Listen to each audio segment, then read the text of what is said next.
Coming up on Rusty Cooley's Guitar Asylum TV. We're taking you backstage with one of today's hottest guitarists. Mark Tremonti from Alter Bridge and Creed gives you full access to his guitars and gear. Then, warm up your fingers, it's time to head to Shred's Gold for Rusty's masterclass. All this plus guitar tech with Mike Ned, only on the craziest place for the musically insane. All right, man, let's talk about your guitars today. Yeah. What you got? Well, this is my signature model, PRS. This is my favorite one here. Yep. There's just something about it. It's a gray burst 10 top. It's got it's got a maple top. It's got the rosewood fingerboard. Gotcha. Mahogany back. Neck as well. Yep. But it's just a special guitar to me. It's just certain guitars. They're all different. They're all different animals. And this one. I've seen it a million times. Recognize the Dime sticker. Yeah, when Dime passed on, a fan came and handed out all these stickers, and I put it on my favorite guitar, and it's been there ever since. Gotcha. But yeah, it's my favorite guitar. Gotcha. What do you string it up with? I string up this guitar with, these are from a set of 11s, and these are from a set of 10s. Gotcha.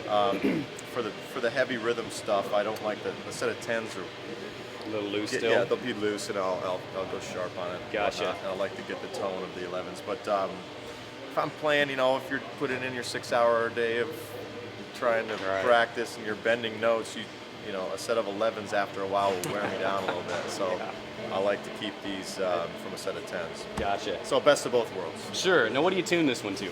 This one is half step drop D. Okay. I've got the rack of guitars. I don't know if you want to walk back there. Sure. They all have the gauges on the back. Oh, nice. Little coating. Yeah, so each of them have their own string gauges. Gotcha. Because I don't know, Ern, if you have a list of The reason behind that is that in the studio we change tunings so much and the string gauges so much. And then when we do in the studio, I put it on the back of the guitar to make it easy and simple. You look at it, if you want to go up or down, that's all. That's why it's on the back. Sure. And that makes sense. Keeps things simple. So, how many tunings exactly? we use 7. standard tuning, a whole knew right step off the down, bat a with a half 7. step down. We got open G tuning, we got open Gotcha. D5 tuning. Cool. Any special pickups or anything? This pickup here is only on my guitar. It's a hotter pickup than the Paul Reed Smith usually puts out. They sent me a few guitars and they had a kind of a bluesier, warmer, rounder tone, and I needed something a little edgier. So they wound up about 10 pickups for me, and each one, different, it's a little different character, and this was the one that we picked. Awesome. Cool. What do you got down here, man? We got the ground control, which I like because it's very easy to change. I'm always changing amps and pedals and whatnot, and that's easy to put new loops and whatnot through it. This is my signature wah, Morley wah. I got one of those at home. Yeah, Pretty awesome. nice, Yeah. nice. It's, Love it. They asked me what I would like to do with a wah to make it different from any other wah, and we pretty much cut out all the high-end raspy stuff that you don't like when you're fully open with it. We took out the hurtful tones there, and we added a gain knob on there, so when you're stepping on your wah, usually I'm on my wah when I'm playing a lead, so I want gain.